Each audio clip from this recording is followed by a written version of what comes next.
Hello guys, तर स्वागत आहे तुमचं आपल्या या यूट्यूब चॅनलवरती. मित्रांनो, चॅनलवर नवीन असाल तर चॅनलला सबस्क्राईब नक्की करा आणि अशाच नवीन अपडेट्स पाहत राहा. थोड्याच वेळात कबीर इशिताला घेऊन आपल्या खोलीत आला. तेव्हा त्यानं पाहिलं की त्याच्या फोनवर आदित्यचा कॉल येत होता. फोन नीट पाहिला तर आदित्यचे अनेक मिस कॉल दिसत होते. इतके कॉल पाहून कबीरच्या मनात थोडी अस्वस्थता निर्माण झाली. कारण त्याला माहिती होतं सोहेल आणि आदित्य कामाच्या बाबतीत बोलत असताना एवढे कॉल कधीच करत नाहीत. पण जेव्हा काही खूप गंभीर घडतं तेव्हाच ते इतका वेळा कॉल करतात. इशिताला नीट बेडवर झोपवल्यानंतर कबीर फोन घेऊन बाल्कनीत गेला. तिकडे सोहेलही अनयाच्या खोलीत होता. कबीरला माहिती होतं की सोहेल अनयाला घेऊन त्याच्या घरी आला आहे. अनया झोपण्याचा प्रयत्न करत होती, पण तिला झोप येत नव्हती. सोहेल मात्र गाढ झोपला होता. त्यामुळे अनया उठून बाल्कनीत गेली. इकडे कबीरने बाल्कनीत येताच आदित्यला कॉल केला. फोन लागताच आदित्य घाबरलेल्या आवाजात म्हणाला, कबीर, तू कुठे आहेस? तर त्यानंतर इशिता कुठे आहे? ती ठीक आहे ना? मी तिला खूप वेळा कॉल केला, पण तिने एकदाही फोन उचलला नाही. त्यानंतर तुम्ही दोघे कुठे आहात? ऑफिसमध्ये आहात का? जर तसं असेल तर लवकर घरी पोहोचा.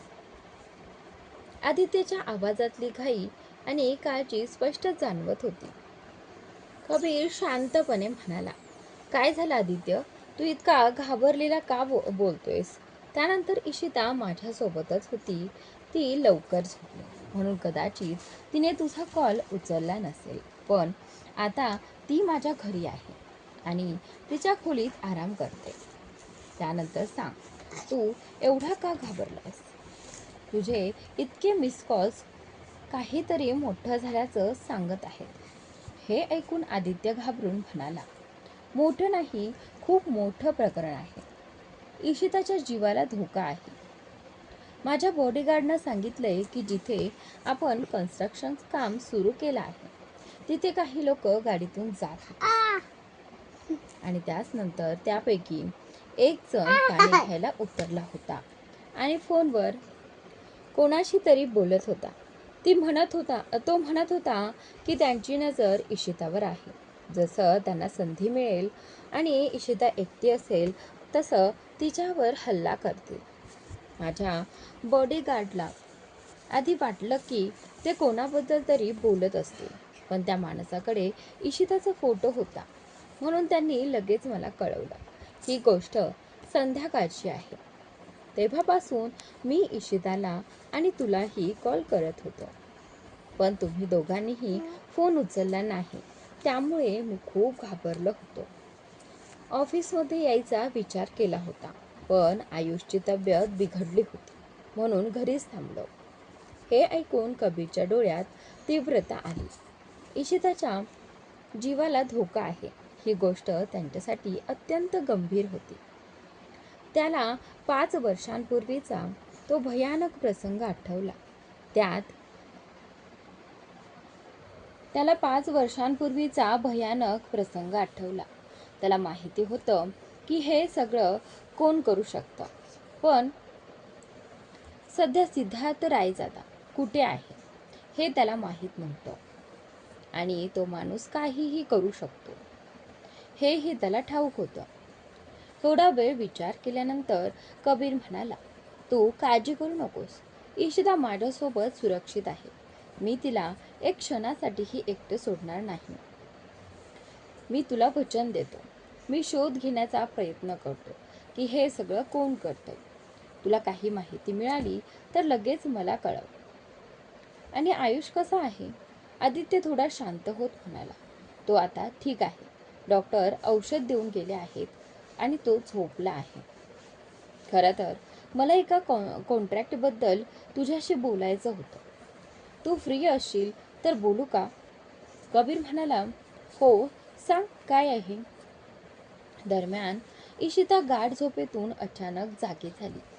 तिने स्वतःला कबीरच्या खोलीत पाहिलं आणि तिच्या चेहऱ्यावर मोठं हास्य उमटलं. ती कबीरच्या बेडवर आहे यावर तिचा विश्वास बसत नव्हता. तिच्या आनंदाला पारावर उरला नव्हता. त्यानंतर पण लगेचच तिला जाणवलं की तिला खूप भूक लागली की ती नेहमी किचनमध्ये जाऊन काहीतरी सोपं बनवायची. किचनमध्ये पाहिलं तर नूडल्सशिवाय काही सोपं बनवण्यासारखं नव्हतं. तिला नूडल्स खायची इच्छा नव्हती म्हणून तिने सँडविच बनवायचं ठरवलं आणि ती ते बनवू लागली. तिकडे अनायालाही झोप येत नव्हती. बाल्कनीत बसून ती कंटाळली होती. तिलाही थोडी भूक लागली होती कारण ती संध्याकाळीच झोपली होती आणि रात्री जेवली नव्हती म्हणून तीही हळूच किचनकडे गेली. किचनमध्ये येताच तिची नजर इशितावर पडली. क्षणभर तिला वाटलं की ती स्वप्न पाहते कारण तिच्या माहितीनुसार इशिता कधीच कबीरच्या घरी येणार नाही. तिला कबीर अजिबात आवडत नाही. मग ती इथे कशी? इशिता सँडविच बनवत होती. इतक्यात तिला कोणीतरी आपल्याकडे पाहत असल्याची जाणीव झाली आणि ती लगेचच नजर वर करून समोर पाहू लागली. समोर अनया उभी असल्याचं पाहताच इशिताचे हात हवेतच थबकले. तिच्या चेहऱ्यावरची स्मितहास्य एका क्षणात नाहीसं झालं. अनयाबद्दल तिला जे काही कळलं होतं ते सगळं तिच्या डोळ्यांसमोर उभं राहिलं. तिच्या निघून गेल्यानंतर अनया कशी आजारी पडली होती. तिच्यामुळे तिच्या भावाचं आणि मैत्रिणीचं आयुष्य कसं विस्कळीत झालं होतं हे सगळं आठवताच इशिताच्या डोळ्यात हलकंसं पाणी तरळलं. दुसरीकडे समोर उभी असलेली मुलगी ही काही भास नाही तर खरंच इशिता आहे हे अनयाला जाणवताच तिचा आनंद गगनात मावेनासा झाला. ती लगेच धावत इशिता जवळ आली. तिने इशिताला घट्ट मिठी मारली आणि भरून आलेल्या आवाजात म्हणाली, इशिता, तू खरंच इथे आहेस का? मी स्वप्न तर पाहत नाही ना? तू खरंच भावाच्या घरी आली आहेस? तुला माहिती आहे मी तुला किती मिस केलं आहे. मला सतत तुझी भेट घ्यायची होती. तुझ्याशी बोलायचं होतं. मी भावाला कितीतरी वेळा सांगितलं पण त्यांनी मला येऊच दिलं नाही. आज तर मी ठरवलं होतं की मी स्वतःच तुझ्या घरी येईन पण सोहेलने मला थांबवलं. त्याने मला शपथ घातली की त्याला न सांगता मी कुठेही जाऊ नये. मी तुला खूप मिस करत होते. तू इतकी दूर का गेलीस? एकदाही माझा विचार नाही केलास का? ठीक आहे, तुला भावासोबत राहायचं नसेल तर राहू नकोस पण माझ्यासोबत तरी राहू शकतेस ना? तू माझ्यासोबत राहशील तर मी सुद्धा भावाला सोडून देईन. मला त्यांच्यासोबत राहायचं नाही. मी तुझ्यासोबत आयुष्यभर राहीन. पण कृपया मला सोडून जाऊ नकोस. तूच एक आहेस जिच्याशी मी सगळं काही शेअर करते. माझ्या मनातलं प्रत्येक शब्द तुला सांगते. मला तुझ्यावर खूप प्रेम आहे. तू माझी बहीण, मैत्रीण सगळंच आहेस. तू माझा विचार का नाही केला? अनयाच्या या भावनिक शब्दांनी इशिताचं मन भरून आलं. ती कितीतरी गोष्टी मनात धरून बसली होती आणि इथे अनया मात्र तिला भेटण्यासाठी इतकी आतुर झाली होती. इशिताने हळूच अनयाला स्वतःपासून दूर केलं. तिचे अश्रू पुसले आणि हसत म्हणाली, अगं वेडी, तू माफी का मागतेस? माफी तर मला मागायला हवी. माझ्यामुळे तुला किती त्रास सहन करावा लागला. माझ्यामुळे तुला इतकी वर्ष हॉस्पिटलमध्ये राहावं लागलं. तुझं आणि भावाचं आयुष्यही व्यवस्थित चालू शकलं नाही, तेही फक्त माझ्यामुळे. मला विचार करायला हवा होता की कोणी मला प्रेम करो वा न करो, तू मात्र नेहमीच माझ्यावर प्रेम करत राहशील. तुला माहिती आहे का, या 5 वर्षात मी तुला खूप मिस केलं. 2 वर्षांपूर्वी मी तुला एकदा पाहिलंही होतं पण तेव्हा तू भावासोबत गाडीत बसलेली होतीस. मला फक्त एक झलक दिसली होती. तुम्ही दोघं आनंदात आहात असं वाटून मला खूप बरं वाटलं होतं. मला वाटलं होतं की तू आता आयुष्यात स्थिर झाली आहेस. पण मला काय माहिती, ते फक्त एक योगायोग होतं. जर मी तुला नीट पाहिलं असतं तर मला कळलं असतं की तू हॉस्पिटलमधून बाहेर येत होतीस, अशा अवस्थेत की ना तू कोणाशी बोलत होतीस ना हसत होतीस. तुझं हसू मी 5 वर्षांसाठी हिरावून घेतलं. माझ्यामुळे तू हसणंच विसरलीस. मला खूप वाईट वाटतं. जेव्हा जेव्हा मी हे विचार करते तेव्हा वाटतं की माझ्यामुळे तू किती काही गमावलं आहेस. भावासोबत राहूनही प्रेम करता आलं नाही. I am really sorry Anaya, मला माफ कर. मी वचन देते आता पुन्हा कधीही तुला सोडून जाणार नाही.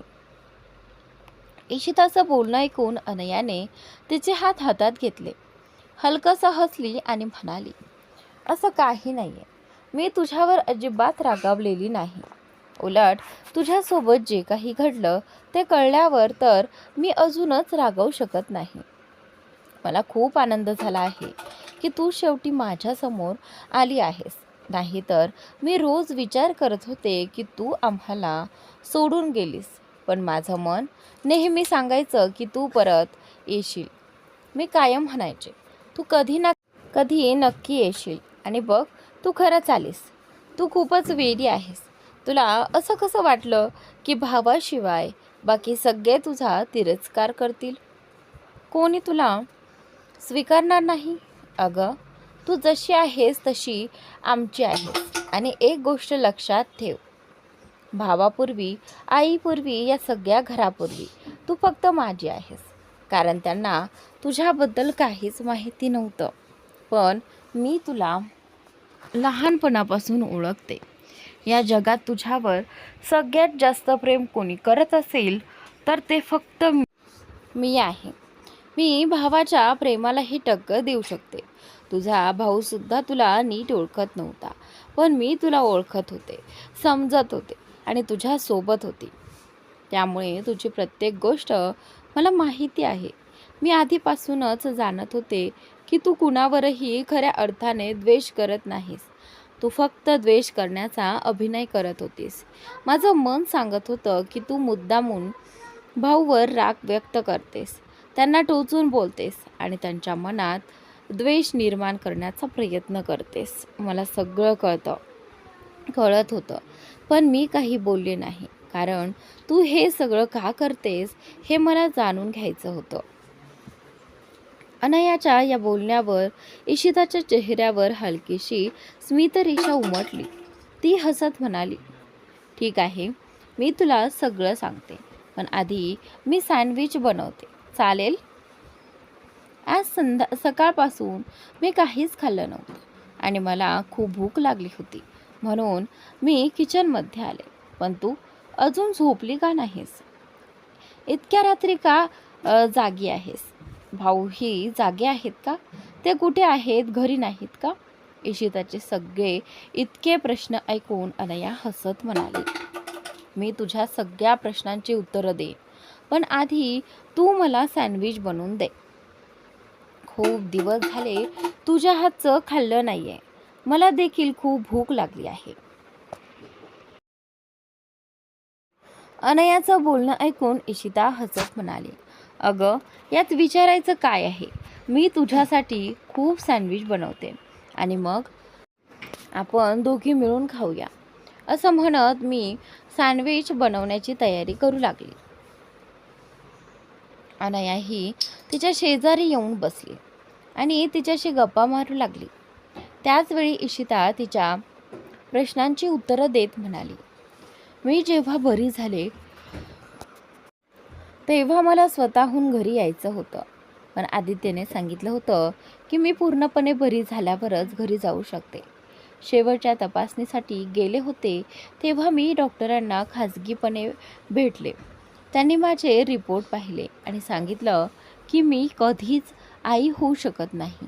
हे ऐकताच मला खूप मोठा धक्का बसला. माझ्या पायाखालची जमीन सरकल्यासारखं वाटलं. माझं संपूर्ण जगच संपल्यासारखं वाटलं. तेव्हापासून माझ्या मनात सतत विचार सुरू झाले, जर मी कधीच आई होऊ शकत नाही तर आपल्या कुटुंबाचा वंश पुढे कसा नेणार? कबीरला किती वाईट वाटेल की तो कधी बाबा बनू शकणार नाही. माझ्या कुटुंबालाही किती वाईट वाटेल की मी त्यांचा वंश पुढे नेऊ शकत नाही. मी या सगळ्याचा खूप विचार केला होता, पण मला असं वाटलं की कबीरला अशी व्यक्ती मिळावी जी त्याचा वंश पुढे नेईल, जी त्याच्यावर मनापासून प्रेम करेल आणि त्याच्या संपूर्ण कुटुंबावरही प्रेम करेल. म्हणूनच मी मागे हटले आणि ही गोष्ट मी स्वतःपुरतीच ठेवली. 5 वर्षांनंतर ही गोष्ट कबीरला समजली. तेव्हा मला वाटलं की तो मला सोडून जाईल, पण तो मला सोडून गेला नाही, कारण मी आई होऊ शकत नाही. तर तो माझ्यावर द्वेष करू लागला. तर मित्रांनो, आजचा भाग इथे संपतोय. पुढील भाग नक्की पहा.